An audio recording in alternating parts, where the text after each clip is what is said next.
طویل وقفے کے بعد کیپٹل ٹاک میں دوبارہ خوش آمدید. قصوری صاحب، وقفے سے پہلے اکرم شیخ صاحب یہ کہہ رہے تھے کہ اگر یہ نگران حکومت مشرف صاحب کا ٹرائل نہیں کرتی اور نواز شریف صاحب فرض کریں الیکشن کے بعد حکومت میں آ جاتے ہیں، پھر آپ کہیں گے کہ جی نواز شریف صاحب کی کیونکہ حکومت مشرف صاحب نے ختم کی تھی تو وہ اب ذاتی انتقام لے رہے ہیں. تو اس طرح تو کچھ بھی نہیں ہوگا. تو لوگ یہ کہیں گے کہ پاکستان میں صرف جو الیکٹڈ پرائم منسٹر ہے اس کا احتساب ہو سکتا ہے، وہ جیل جا سکتا ہے، اس کو عدالت سزا دے سکتی ہے. ایک ریٹائرڈ جرنیل، خواہ وہ اسلم بیگ ہو یا پرویز مشرف ہو، اس کا کوئی یہاں پہ ٹرائل نہیں کر سکتا. میر صاحب، اس سے پہلے کبھی کسی ڈکٹیٹر نے، جس کو آپ ڈکٹیٹر کہتے ہیں، والنٹیرلی اپنے آپ کو before the majesty of rule of law اور میجسٹری آف جسٹس کے سامنے سرنڈر نہیں کیا. جنرل مشرف کو نہ کسی سمن پر آئے کسی کورٹ کے، نہ کسی کے ریڈ وارنٹ پر. ریڈ وارنٹ یہاں سے بھیجے گئے جس کو حقارت کے ساتھ انٹرپول نے واپس بھیج دیا کہ there is no case made out اسی تھی. He came voluntarily to stand by his people in the hour of crisis and disaster situation. General Musharraf نے اپنے آپ کو سبمٹ کر کے to the majesty of justice he has achieved a huge big point, اور وہ ہے کہ he has establish his credential that he is a democrat. اسی تھی he has a democrat, he has establish that credential, he has won the game. وہ جو لوگ تھکتے نہیں تھے ڈکٹیٹر ڈکٹیٹر ڈکٹیٹر، پھر ڈکٹیٹر کی انہوں نے کبھی شکل نہیں دیکھی، کبھی ڈکٹیٹر عدالتوں کے سامنے پیش نہیں ہوئے. ہی has establish his credential as a Democrat. اب جو ہے امتحان عدالتوں کا شروع ہو گیا، عدالتوں کا امتحان شروع ہو گیا. اس کا ہی ہیز ون دی گیم. امتحان عدالتوں کا شروع ہو گیا. Ball is now in the court of judiciary, اور justice is not only to be done but seems to have been done. Justice rushed is justice crushed. اسی تھی جس سپیڈ پر جس ہو رہا ہے عدالتیں 15 دن کی لوگ ڈیٹے دیتے ہیں اسی نارمل کیسز میں، یہاں کہتے ہیں روز. اسی تھی we are in a process of election. میں یہ الیکشن لڑ رہا ہوں 48 سے نیشنل اسمبلی سے. میں ایک دن کسی حلقے میں کسی سے میں نے ایک ہاتھ نہیں ملایا کیوں میرے پاس ٹائم ہی نہیں ہے. اٹ لکس ویری آڈ کہ میرا پارٹی کا ہیڈ تو کرائسس سچویشن میں جا رہا ہوں، میں الیکشن لڑ رہا ہوں. تو اسی طرح ساری پارٹی جو ہے وہ باک ڈاؤن ہوئی پڑی ہے. یہ بھی ایک المیہ فکریہ ہے جو کہ چیف الیکشن کمیشنر کو دیکھنا چاہیے کہ کیا ہو رہا ہے اس ملک میں. اس کو آپ کہتے ہیں فیئر الیکشنز. تو چیز یہ ہے کہ اب عدالتوں کا امتحان شروع ہو گیا ہے. لوگ واچ کر رہے ہیں. یعنی کہ اگر عدالت آپ کا کیس ڈیلے کر دے تو اچھا ہے. نہیں، ڈیلے کی میں بات نہیں، میں کہہ رہا ہوں اس کے پھر عدالت ان کو ہاتھ نہ لگائے تو کامیاب ہے عدالت، پاس ہو گئی، ورنہ عدالت فیل ہو گئی. میں اور بات کہہ رہا ہوں. انہوں نے کہا justice rushed is justice crushed. دیکھیں بات یہ ہے کہ اس وقت ان کے ہر موو کو انٹرنیشنل ورلڈ دیکھ رہی ہے. کیمرہ جو ہے، اگر یہ عدالتیں یہ سمجھتی ہیں کہ یہ ہر چیز عدالت کے اندر دفن ہو جائے گی، نہیں، اس کو دنیا دیکھ رہی ہے. اس کے ہیومن رائٹ آپ کے خیال میں international world can influence Pakistani courts? میں آپ کو انفارمیشن دے رہا ہوں. اس کو ہیومن رائٹ ایکٹیوسٹ دیکھ رہے ہیں، اس کو لیجسلیٹر دیکھ رہے ہیں، اس کو جورس دیکھ رہے ہیں، اس کو ججز دیکھ رہے ہیں، اس کو انٹلیکچوئل، کیونکہ جنرل مشرف کا ایک کلاؤٹ ہے. He has an international image. تو پاکستانی عوام کو آپ پاکستانی عوام بھی دیکھ رہے ہیں. اس کو بڑا پاکستانی عوام کہتے ہیں کہ بھٹو کو پھانسی لگا دی، بینظیر کو باہر بھیج دیا، یوسف شاہ گیلانی کو نااہل قرار دے دیا، لیکن پرویز مشرف کے خلاف کچھ نہیں ہوتا. میری بات سن لیجیے. اب یہ کرائسس سچویشن ہے. اگر انہوں نے میری بات سن لیجیے، اگر انہوں نے فیئر جسٹس نہ کیا، ٹھیک ہے، اور کہیں لکونہ آ گیا، تو یہ جو 3-4 سال کی جو موومنٹ میں جو انہوں نے اپنا امیج بنایا تھا نا، انڈیپینڈنس جوڈیشری، یہ like a house of card دھڑم کا کے نیچے گر جائے گا. جی آسما جہانگیر صاحب، آپ ایگری کرتی ہیں؟ احمد رضا قصوری صاحب کہہ رہے ہیں کہ justice rushed is justice crushed, اور اب اصل امتحان جو ہے وہ عدالتوں کا ہے، کیونکہ مشرف صاحب نے ثابت کر دیا کہ وہ بہت بڑے ڈیموکریٹ ہیں، کیونکہ انہوں نے خود کو میں نہیں سمجھتی کہ یہ کویسچن مشرف صاحب کا ہے. میں سمجھتی یہ اور مسئلہ ہے. اور جہاں آپ یہ حامد میر صاحب بات کریں، میں کہتی اس کا سمپل سلوشن ہے. سپریم کورٹ آرڈر کر دے کیئر ٹیکر گورنمنٹ کو کہ آپ کریں file case. We are satisfied with it. آپ کر دیجئے، قصہ ختم ہو جائے گا، تو دین وہ پروسیڈ ہو جائے گا. تو اس میں تو کوئی ایسی الجھانے والی بات ہی نہیں ہے. ٹھیک ہے. دوسری بات یہ ہے کہ میں سمجھتی ہوں کہ عدالتیں خود یہ دیکھیں گی کہ وہ اس کو ایک وکٹرز جسٹس نہ بنائیں. یہ ان کے لیے واقعتاً امتحان ہے، اور پہلے بھی ان کے لیے امتحان رہے ہیں. اور میں یہ سمجھتی ہوں کہ عدالتیں پوری طرح ان امتحانوں پہ پہلے بھی پوری نہیں اتری ہیں. ابھی شیخ صاحب نے جولائی کی ججمنٹ کا حوالہ دیا، مجھے بڑے تحفظات ہیں اس ججمنٹ پہ. مگر ٹھیک ہے عدالت نے دیے ہے ججمنٹ اور اس کو ہمیں دیکھنا ہے, اس ججمنٹ کو رسپیکٹ کرنی ہے, مگر ہم کرٹیسائز کرنے کا حق رکھتے ہیں. دوسری بات آپ یہ بات کر رہے ہیں کہ ڈکٹیٹر جو ہے وہ اب ڈیموکریٹ بن گیا, چلے دیر آئے درست آئے, مگر وہ ڈکٹیٹر تو رہے نا. تو میں یہ سمجھتی ہوں کہ ہم اس کے خلاف اسی لیے تھے کہ وہ ڈکٹیٹر تھا, ورنہ ہمارا کیا اس تعلق ہے.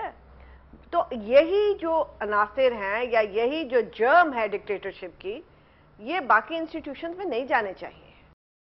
ہمیں بالکل فیئر ہونا چاہیے. اور آپ یہ یاد رکھیں کہ جو قوم تماش بینوں کی قوم بنتی ہے اس کا کچھ نہیں بنتا. اور میر صاحب یہاں پہ اب وقت آ گیا ایک ٹروتھ کمیشن کا بھی. یہ جو ہم اپنی لائرز کی موومنٹ کی بات کرتے ہیں, ہم واقعتاً نکلے تھے, ہم بڑی سنسیئرلی نکلے تھے, ہم ڈکٹیٹرشپ کے خلاف نکلے تھے, ہم رول آف لا کے لیے نکلے تھے, مگر اس کی بھی ٹروتھ کا وقت آ گیا کہ کیا کیا ہوا اور کس طرح یہ موومنٹ اصولوں سے لے کے پرسنالٹیز تک گئی, اس کا بھی دیکھنا بہت ضروری ہے اب. اچھا جی اکرم شیخ صاحب, مجھے اب یہ بتائیے, یہ جو آسما جہانگیر صاحبہ کہہ رہی ہیں کہ جو ڈکٹیٹرشپ ہے جو دوسرے اداروں میں نہیں آنی چاہیے, تو یہ کیا اس کا راستہ پھر کیا نکلے گا؟ یعنی کہ میرا سوال وہیں کا وہیں ہے کہ سیاستدانوں کا احتساب ہم نے ہوتا ہوا دیکھا ہے. میں نے آپ کا سوال کا جواب میں دیتا ہوں. ہاں میر صاحب, بات یہ ہے کہ عدالت ہر مقدمے میں پل صراط سے گزرتی ہے, اور میرا یہ ایمان ہے کہ یہ جو جتنی بڑی اعلیٰ عدالت ہوگی اتنی ہی بڑی اس کی ذمہ داری ہوتی ہے. اور یہ ہمارے جج صاحبان ہیں, یہ ہمارے مجھے ایک بہت بڑے میں ان کا ادب اور احترام سے میں ان کا نام نہیں لیتا, انہوں نے ایک دفعہ مجھے یہ کہا کہ میں یہ سمجھ کے عدل کرتا ہوں کہ یوم حساب میں رب کریم کی عدالت میں مجھے اپنے ہر فیصلے کا دفاع کرنا ہوگا. جب سید الانبیاء علیہ السلام وہ جو آپ سناتے رہے ہیں ہم دیکھیں گے, تو وہ جس دن کا وعدہ ہے اور روز ازل سے لکھا ہے, ہم بھی دیکھیں گے. نہیں تو بات یہ ہے کہ ہر شخص کو اپنے اعمال کا حساب دینا ہے, اور ان میں یہ جو ہے نا یہ جو نہیں, آپ مجھے بات نہ کاٹے میری, قصوری صاحب میری بات یہ ہے کہ جو کوئی بھی شخص عدالتی جو ڈکٹیٹرشپ ہے اس کی سپورٹ نہیں کر رہا, اور لیکن اگر آپ نے نظام ایک ایسا بنایا ہے کہ ایک کوئی مثال بھی تو ہونی چاہیے نا عدالتی ڈکٹیٹرشپ کی, کوئی مثال بھی تو دینا. بتائے نا, بتائے مجھے کون سی ڈکٹیٹرشپ ہے, مثال دے دینا. کیا فیصلہ ہے, کون سا فیصلہ ہے جس میں عدالت نے ڈکٹیٹرشپ کرتے ہوئے اپنا, یعنی دیکھیں کل ایک اینول کانفرنس تھی, چیف جسٹس نے اس میں خطاب کیا, اس نے علی اعلان یعنی 21 ممالک کے نمائندوں کے سامنے اس نے یہ کہا کہ 2007 تک ہم نے کوتاہیاں کی ہیں, اور 2007 کے بعد ہم نے اپنا قبلہ کی سمت درست کر لی ہے. اپنے بیٹے کا کیس چلایا نا پہلے, اپنے بیٹے کا کیس اس کو ٹھپ کیا ہوا ہے, اس کا کیس چلایا نا پہلے. اس کا بھی چلنا چاہیے, کوئی نہیں کہہ رہا کہ کسی کا کیس نہیں چلنا چاہیے. ہم بات سنیں, ہم سخن فہم ہیں, غالب کے طرفدار نہیں. عدالت کا اگر عدالت غلط کام کرتی ہے, آپ لائیں 2009 میں ریفرنس لائیں, اگر آپ کو پیروی کنندہ نہیں ملتا ہم آپ کو پیروی کنندہ مہیا کریں گے, میں پیروی کروں گا. لیکن یہ نہیں ہے کہ آپ گھر بیٹھے ہوئے ایک ادارے پہ تھوک کے پہلے آپ ان کو گرفتار کر لیں, اس کے بعد ان کو یہ کہہ دیں کہ جی دیکھیں اب ہم آ گئے ہیں اس ملک میں, اب ان کو حق نہیں پہنچتا میں ہاتھ لگانے کا. ارے بھائی خدا کے واسطے کوئی ادارہ تو رہنے دو, کوئی ستون ریاست کا ایسا جو کنزیومر آف جسٹس کو 20 کروڑ لوگوں کو عدل فراہم کرنے کا, صارفین عدل کا جو ذمہ دار ادارہ ہے, اس کو تو باقی رہنے دو. اچھا قصوری صاحب, میرا سمپل سا سوال ہے, یہ بتائیں کہ آپ بہت پرانے سیاستدان بھی ہیں اور آپ ایک بہت پرانے لائر بھی ہیں, فاؤنڈنگ فادر. اب ایک عام آدمی کا سوال یہ ہے کہ کیا پاکستان میں سزائیں, عدالتوں سے سزائیں صرف سیاستدانوں کو مل سکتی ہیں, کسی ریٹائرڈ جرنیل کو سزا کیوں نہیں مل سکتی؟ اس کا ٹرائل اگر شروع ہوتا ہے تو آپ کہتے ہیں یہ عدالت کا امتحان ہے, کیا وجہ ہے کہ کیا ایک ریٹائرڈ جرنیل اور ایک عام سویلین برابر نہیں ہوتے؟ میں وہ ریٹائرڈ جنرل کے اینگل سے یہ میں نہیں کہہ رہا امتحان ہے,